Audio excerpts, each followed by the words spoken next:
So it's quite late into the evening and I'm just going to set up some of these zebra danios in a little spawning tank that I've got.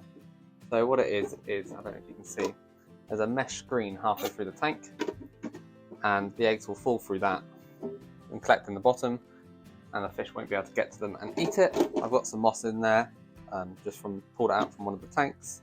So that is sort of spawning medium. So I'm going to fill this tank up with water from their tank. And then, because this room's quite cold, I'm going to take them down to the fish room where it will stay nice and warm overnight. And hopefully at sunrise, the fish should start spawning and I can collect up some eggs.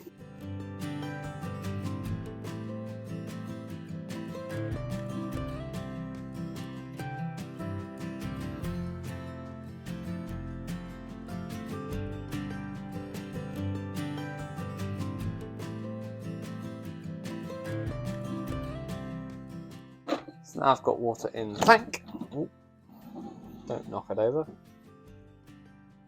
And just need to get in here. Grab a net. And I'm going to catch out. I think I'm going to go for 2 males, 2 females. So I want to make sure I get good quality fish, spread any male aggression, and yeah, make sure that I get good fertilization rate. So yeah, I think I'm going to go 2 and 2, and I'll just keep an eye on them because it's a weekend. I can get them out as soon as the lights come on and they spawned, so they're not going to be in there for too long. And because this water is going to be static overnight, I just want to make sure that they don't sort of use up all the oxygen and produce some ammonia in there. So yeah, I don't want to put all of them in at the same time. That would be not very good, but a pair would be potentially too small of a gene pool to do much with. And I mean, to tell the sexes apart, it's really easy. The males are more yellow colour and the females are more of a black, bluey and whitey grey stripe. I'll put some photos up of some of the males and females that I've got so you can quickly and easily see the difference. Also the females will be much more rotund, which is very easy to tell when you've got mature fish. So I mean, this one here is a nice female. The colour is perfect and nicely rounded without being overtly round and egg bound. So this one was a perfect female for me to use. So I'll just grab her out. And then similarly, this one here is an absolutely perfect male. Really active, is always quite boisterous in the tank. A good solid, almost golden colour to the stripes and the fins. So that's probably the best male that I've got, the dominant male. So if I was doing a pair, that's where I would stop. Those two, they're the best two pairs. I've got this female here. She's not the best. She's quite rotund and a bit small. But equally, if she doesn't lay eggs soon, she's going to become egg bound and not very good, not very healthy. So I'm going to give her a chance to spawn some eggs.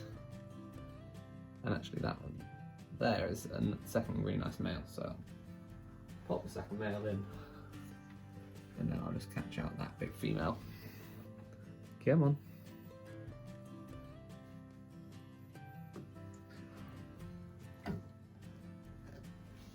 Once it's done, I'll just pop a lid on the spawning chamber. So there they are, they're in their tank with a lid on so they can't escape. Just gonna have to carry that downstairs into the fish room so they stay nice and warm overnight. They had a decent feed today, and then sunrise should be all they need to spawn. They're all already fairly active in there, and the jump moss will just give them a bit of shelter. So yeah, I'm just going to carry them downstairs. That's it for this evening, and then we'll come back tomorrow and see if we've got any eggs.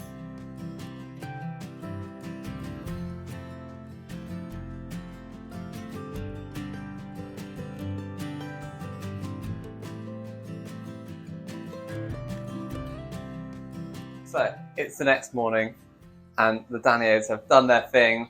It's full of eggs underneath. There's also a lot of debris and stuff from where the Java moss was collected, so it's not the easiest to see. But what I'm going to do is I've got a jug full of water from their home tank, so I don't put any of this, this water hasn't been filtered all night. The oxygen and ammonia levels will not be optimal potentially, so I'm going to get the fish into the jug, and then I can sort out the eggs later on.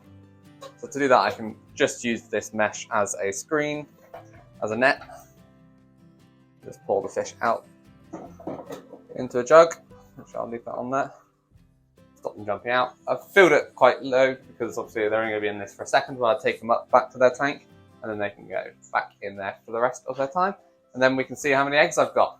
I won't bother moving the camera and everything to show you me putting the fish back in the tank. I'm just going to go and run and do that now because I want to prioritise their welfare, and then we'll see what eggs I've got.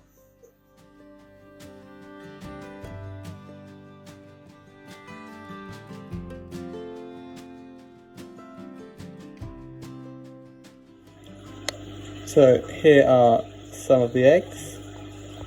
You can actually see, I don't know if you can tell, but this one hit right in the middle is at the 2-cell stage. So you can just see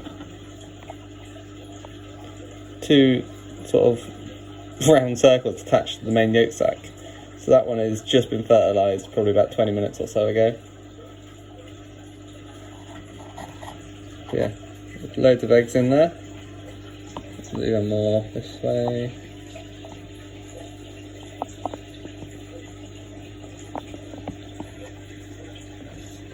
Yeah, like I was saying, sort of every female can produce hundreds of eggs every spawning, so from 2 females this is probably normal, if not slightly less than I'd expect. So yeah, that's it done. Nice and simple, straightforward way of spawning zebra danios. This will work with the majority of egg scatterers. You're just going to need to get your water chemistry right, and perhaps leave them for a little bit longer than just overnight. These zebra danios are very used to being handled, as you probably saw by how easy it was for me to catch them out of the tank. They're quite used to being handled, so it doesn't cause as much stress. So you might want to just familiarise your fish that you want to spawn to the process before committing to trying to raise some. But yeah, you might need to add some more Java moss to help some shy species. But obviously these guys are so used to being in captivity, in shop tanks, in display tanks, that it just works nice and simple overnight. I'm just going to pop this on one of the warm tanks in the room so they stay nice and warm. The room's about 20 degrees. I want to bring it up to probably closer to 25 if I can, because that will just speed up their development and their growth, and the less time I have to worry about little fry, the better. Every day I'm going to come in, check on them. I'm going to change some of the water, and I will remove any dead eggs because I don't want those to pollute the rest of the tank. Yeah, the rest of the eggs with sort of funguses and molds that will grow on the dead ones. So I'll just remove those out quite quickly with a pet. When they die, they go white, so it's nice and easy to see.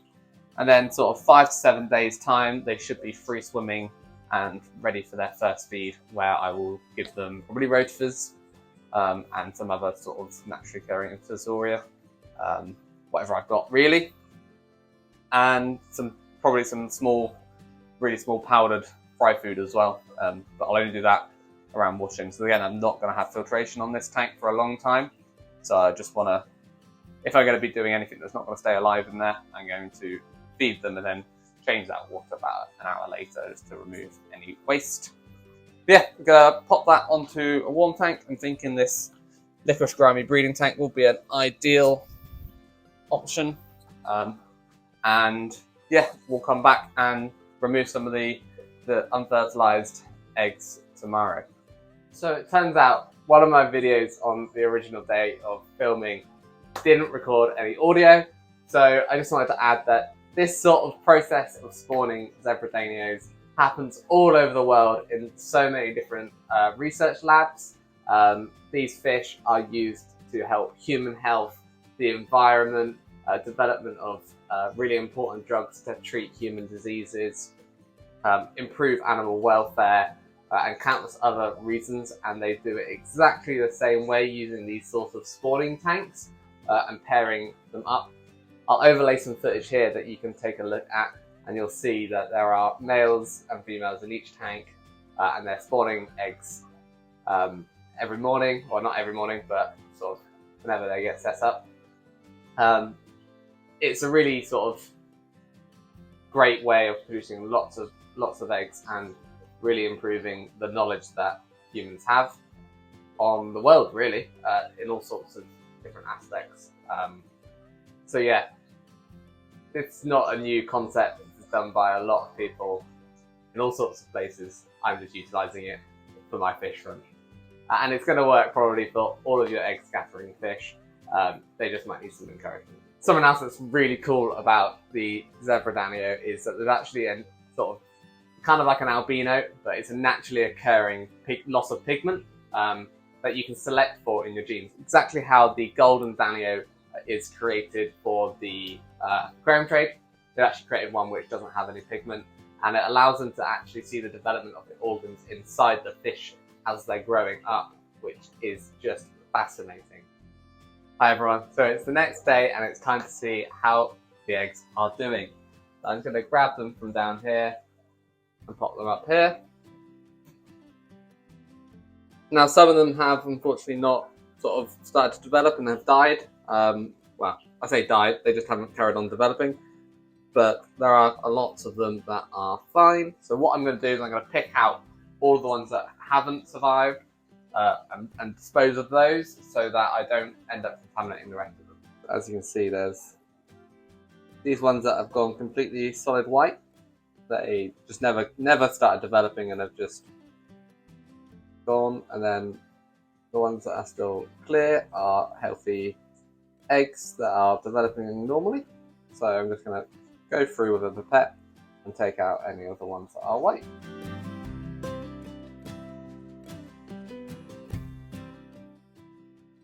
So that's all of the bad eggs removed. I'm now going to do a small water change on the eggs just to make sure that the oxygen level is maintained at optimum. And now the eggs are sort of, well, they sink basically. So I can just gently pour off the top and not risk any of the eggs being poured out. So I just pour off about 50% of the water.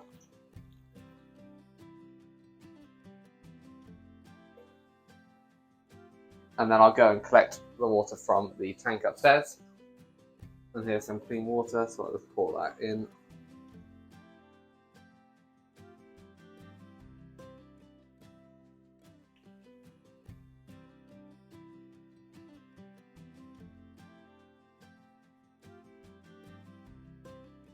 And there we go.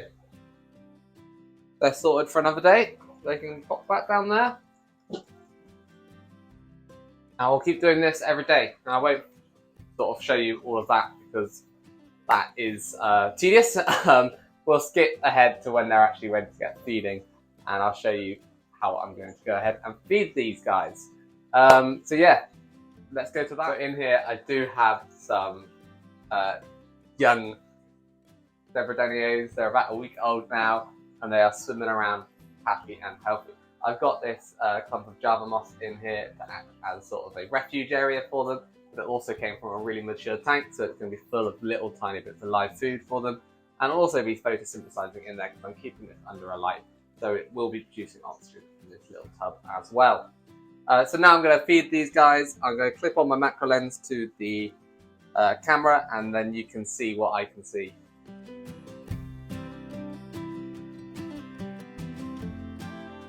So what I've got is this Saro growth food. It's going to be slightly too big for the babies, but what I can do is just crumble a bit up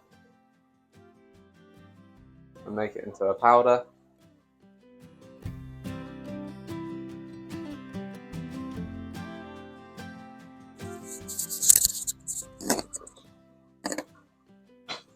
So that's it for today's video. I hope you enjoyed seeing me finally get round to actually breeding some fish in the fish room.